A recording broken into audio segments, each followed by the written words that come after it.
I am so overjoyed because right now we're going to take a deep dive with a journalist who broke a lot of top news stories during his career, kept us in the loop, and on everything that's happening that affected our culture. Today he'll be talking about his faith, identity, and the challenges of being a gay black man in the Southern Black Church. Essence Fest. First, let's welcome moderator, contributing news and politics editor Melissa Noel.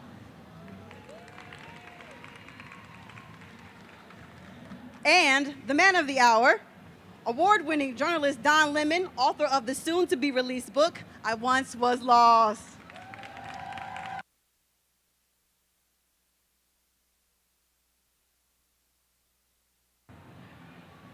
It was the come on down style.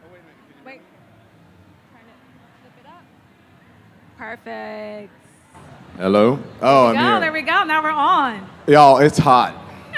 Can we tell them how I got here? We should tell them how you got here. We got to tell you a little story. Let's start with a little story. Let me tell you a little story about a man named Jed, named Don. I walked over from the hotel. I walked all the way back to the end of the convention center. I was about to pass out. Lord. I begged someone to let me in. I had to take my jacket off. I'm wearing white jeans. People are like, "You're not in the Hamptons." But you look fly. But I got it. Oh my God, I'm so hot. I grew up here, right? Yes. But I forget how hot it can be here.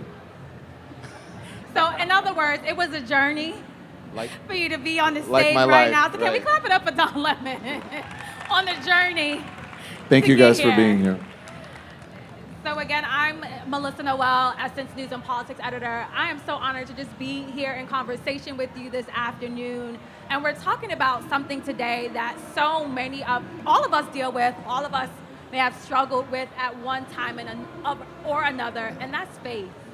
And so you've written several books before, Don, and now you're writing about this really, really specific topic that so many of us can relate to. But why was it so important for you to write an entire book on faith? Thank you for doing this. Thank you for being here. I'm honored to be with you as well.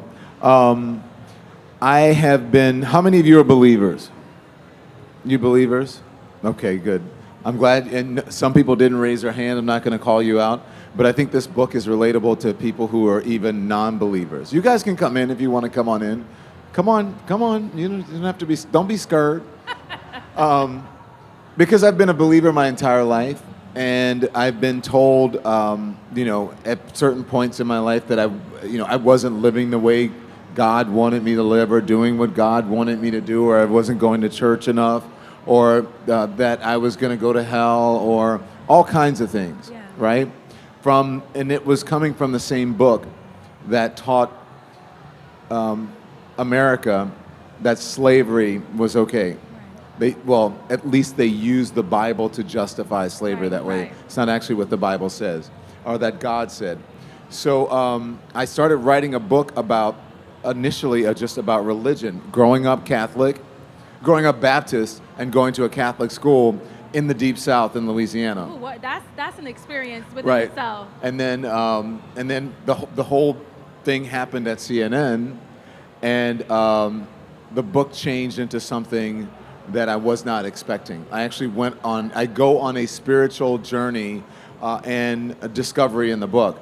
And I actually question my own faith, and I question my own belief in God. And the book is called I Once Was Lost, which comes from my grandmother, which comes from, Amazing Grace, how sweet the sound to save a wretch like me. I once was lost, but now I'm found. But was blind, but now I see. And so that was my grandmother's favorite hymn. And my grandmother was, back in the day, that's what we call nannies now. My grandmother raised me while my mom was working. And so I've started speaking to the ancestors and asking them what they wanted me to do.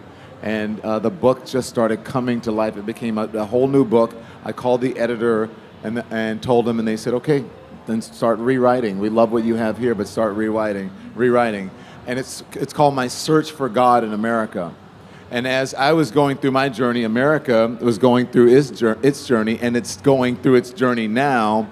And especially over the last couple of days, we're really about to go on a journey. A big one. Where we're going to have faith, but faith without what? Works is dead. And you know what that means. go vote. Can we Right? say that again? Can Go we say that- vote. Go vote. But so let me just tell you, this book was supposed to come out in November after the election because we did not want to get, sort of eaten up in in election coverage. Right. When the editors read it, they said, this book has to come out before the election because everybody needs to read this. I wrote it, but it's an impactful book. It's a really, really good book. When I read it, I actually was listening to it, the audio version, on the plane on the way over, and I was like, wow, you did good, Don. And then you did good, God. But that's what happened. I sort of went on a journey. I got let go from CNN, and my life changed in a big way, and I had to really question my faith. But in the questioning is where the faith comes from. Is where the strength of a mustard seed comes from. And here I am, still thriving. So I want to talk a little bit about that, right? You talked about being let go from CNN. You were there for 17 years. Yeah. You are a veteran, award-winning, well-respected journalist. How did your faith get you Closer. through? How did your faith get you through such a difficult time? Well, I always believed, but then you wonder when things happen to you because some things that happen. It's not the first time that I've gone through questioning. I had a succession of deaths in my family: my grandmother, my father, my stepfather, my cousin, my aunt, just things like that. And then my sister died, and I started going on this spiritual journey. My sister died in 2018, and just it was an accidental drowning here in Louisiana, and I got the call at work. And so that's when it really started. And then during George Floyd is when I said, you know what, I need to write another book and talk about that. But your question was, how did it affect me? How did your faith get you through, the situation that happened with being let go from CNN after such a long time? Because I didn't believe that God brought me. I know it's a cliche that God brought me this far to let me fail. So I didn't look at it as a failure. I looked at it as there was a transition, that's something that God either did not want me in that place or he wanted me to be somewhere else, to be able to bring light and to be able to educate people, to inform people. Because I believe that my entire experience, my journey here is to inform. It's to educate, to inform, and to tell the truth. And I've always stood on that, and I've always been successful when I did that. But when I didn't feel that I was being true to myself and true to God and not being successful, I could really feel it in my personal life and in my professional life.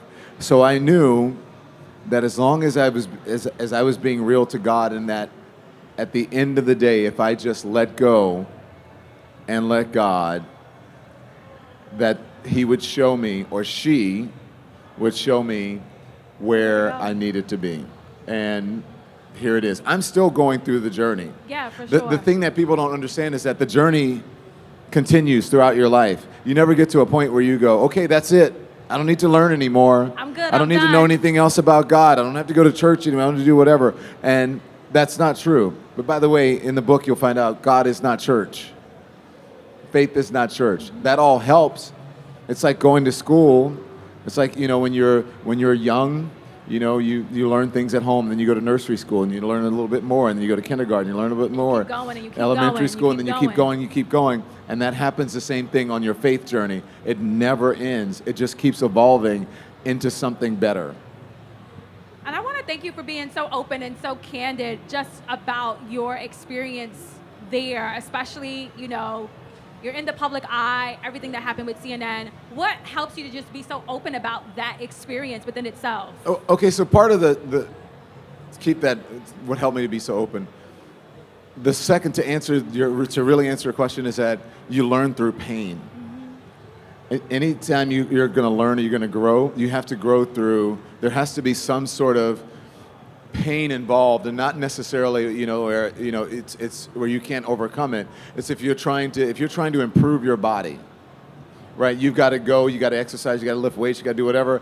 That's not pleasant, right? It's not like you can just sit on the couch and do that. If you're trying to lose weight, like you have to watch your diet, that's not pleasant. And you're like, man, that chicken smells good. So So you learn through pain. The reason I'm so open about it is because I believe that visibility is important. Yeah. I believe that transparency is important. My first book was called Transparent because I think you need to, if you really want to be a role model of sorts. I hate to use that term as like I'm a role model, but if you really want to teach people, if you really want to inform people, if you really want to be an example for people, you've got to be open. And if you look at the people who are most successful people, especially as black people, it's people who have been really open about who they are in their journey. I remember watching television back in, I think it was the 90s, and there was a story that came out about Oprah, and that she had had an abortion, and they were going to put it in the National Enquirer, and they were going to embarrass her, and she just said, yeah, it's true. It's true. And that's just it. It's true. And the narrative. And I'm not the only one. Yeah. So let's talk about this. And it's like, wow, okay. And if you look at the transparency of Jesus, there's no more transparent than being on a cross with no laying clothes. Everything down, right? Laying Laying everything on the line. everything to bear. So I believe that I'm not comparing myself to Jesus. So when you write about this, don't say that. I'm just using it as an example to show you that transparency is really important. Yeah, so thank you so much for that there. And I just want to take a moment and pause because we've been talking about a lot so far. And I just want to know, like, call out to me, folks in the audience, what is sticking out to you from this conversation so far? Say that again. Faith. Courage. Faith, Thank you. Right? Courage. I was hoping somebody would say that. Courage, courage, courage. Because it takes a lot of courage to just be here and not only share your truth, but be so transparent, as you said, about it. And so... Can I say something about that? Yeah, of course. I think as sometimes, I'm speaking for myself and maybe those in my family, I don't know you guys, but sometimes as people of color, as black people, we can be a little bit, we don't want to step out. We don't want to talk about kitchen table things. Oh, that's family business. Family business We don't want to only. do all of those things. And I understand that because I come from that background. But I think that in many ways, we have to get over that. And we have to have courage because we're not the only ones. We're not the only ones who have problems. Yeah. We're not the only ones who have things that we deem may be embarrassing to happen to us. I mean, why are we embarrassed? Look at the person who has 34, criminal counts against him and babies, mamas, and all kinds of things. But yet we're embarrassed. And they were saying, oh, we can never have a black president because... And look at the one we had just before, what's happening, and could be in there again. So we have to stop being so, closed up and thinking like, oh my God, I can't be transparent. I can't talk about the person in my family who has an addiction issue. I can't talk about mental health issues. I can't talk about the person in my family who may be gay or transgender or lesbian or whatever. Those are all issues that we need to discuss so that people don't succumb to unhealthy things that can happen to them, like mental health issues, like suicide, like isolation, like doing things that are harmful and they don't even realize it because out of guilt no or one talks shame or about it. embarrassment. Right. And that relates, faith can have a big, faith plays an important role in that, but it's also, as we say, faith without works is dead. I remember when I was coming out, my aunt, who's very, very religious, churchy religious, right? And she said, you don't need that. You just need to go talk to the pastor. You just need to pray. And I said, it's not just that, because God puts experts in the world to help you deal with issues. Because if we just wanted to pray, then we wouldn't need surgeons.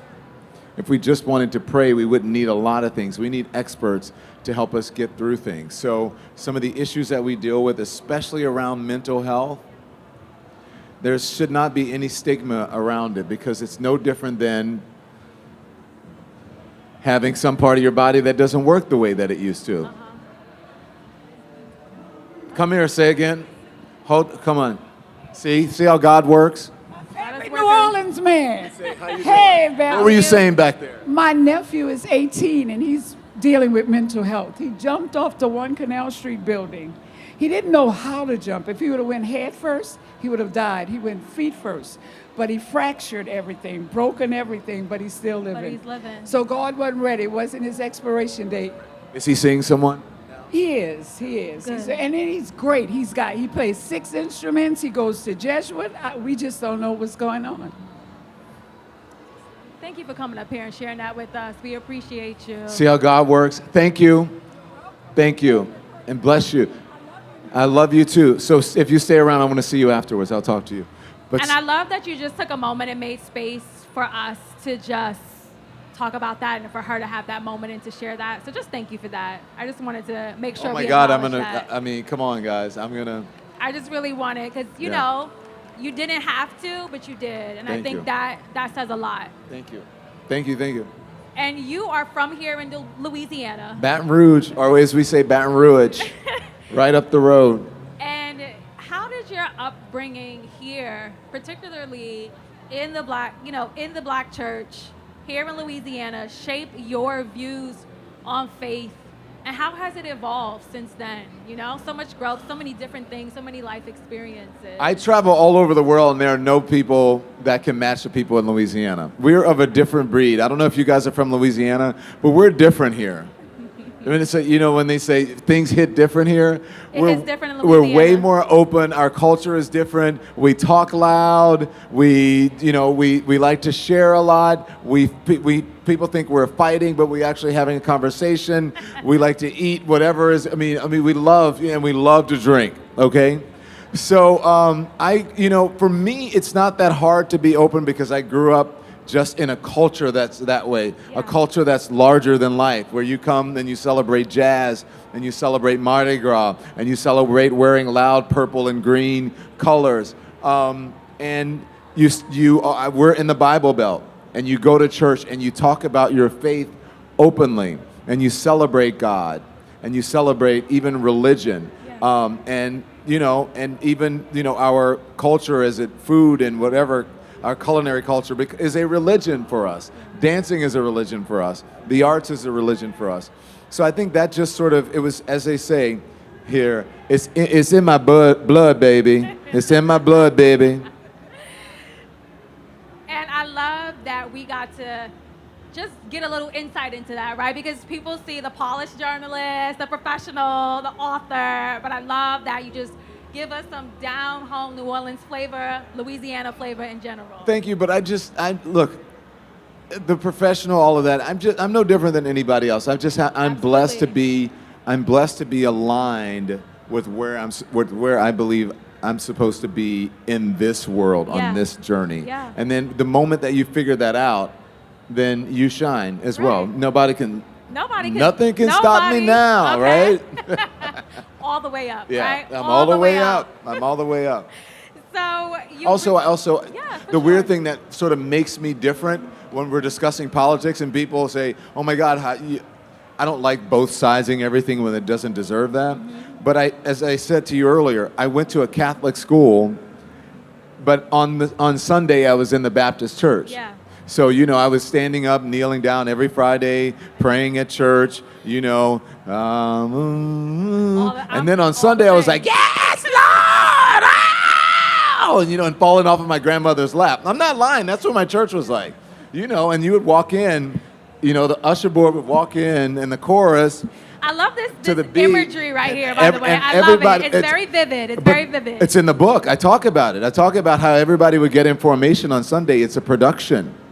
It is a production. And then the book it leads you on this journey, and you may end up shouting by the end of the first chapter. Listen, and we get to come on that journey with you. So that brings me right into my next question. So you recently married your longtime partner, and we want to just wish you congratulations and blessings on your union. Please clap it up for that. Clap it up for love, right? Thank you. And I think one thing I wanted to ask you here is, we're so happy for you that you found your someone in this world, but there are many people who don't believe in marriage equality and your rights as a gay man. How does your faith And how has your faith helped you to navigate that and those naysayers? Well, look, if you don't believe in same-sex marriage, then don't marry someone of the same sex. That's all. I mean, Plain it's and just that simple, simple. right? So that was a mic drop moment. yes, Literally. So for me, it's easy, and I say the same thing. Look, I'm not personally. I don't think anyone is pro-abortion. You know what I'm saying? But I'm not going to speak for women. But what I will say is that I believe that it's a woman's choice. So if you don't want to have an abortion, if you don't believe in abortion, if you don't believe in, then don't do it. But don't tell other people what to do. So I say the same thing about marriage, because the people use the same book. I love that you have my book. I see you over there. She has my book that came out before This Is the Fire. People use the same Bible verses to subjugate women, to enslave black people, right? To subjugate and marginalize Native Americans or any kind of minority, to control people, to twist any sort of narrative. And so it's all in the interpretation. So if people want to control you and tell you what to do, they will interpret the word the way they want to. To discriminate. But if you notice, where was Jesus? He wasn't in the church. He was out with the people. He was hanging out with the lepers and the thieves and the oldest profession of women who were in the oldest profession in the world. You were saying Jesus was he was in the streets, right? I'm saying Jesus was a man of the people. Jesus was not being in church like telling you what to do, how to do it. Okay, you need to sit here and oh no, God does not. That's not what God is about. So if you can't use God, if God does not make you more open to being a human being, to make you more humane and more loving, then our concept of God is wrong. God is not a big boss sitting on top of us, judging us and saying, if you do this, you're bad, you're going to go to hell, you're going to do that. That's not what it is. So what you're saying is, or if I'm getting this correct, what you're saying is God is the person that walks with you, or God walks with you. God is not judging you. God is there to listen and to guide, but not to tell you necessarily what to do. Right, because God gives me free will, right, to be able to do what I want to do, but also God does walk with me. So if someone doesn't believe in same-sex marriage, then okay, that's fine. I'm okay with that.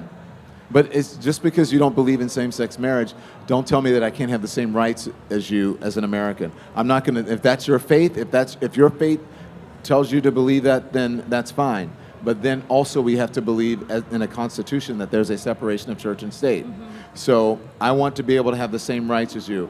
I do care in a way about what you believe because it affects me as a human being, but then another way I don't really care about what you believe as long as legally I have the same rights as you. Yeah. I can marry the person I want to marry. I can get the job that I want to get. I have the same tax benefits that you have. That you're entitled to. And otherwise, I mean, you want to be honest?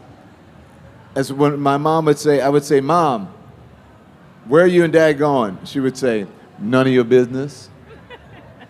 That's none of your business. Mind your own business. And if people minded their own business, we'd be in a lot better place in this world.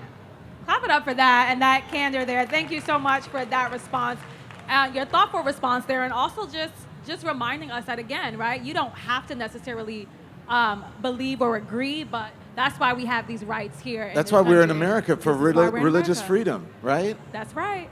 So I want. Oh, y'all are going through it with the Ten Commandments too, but whatever.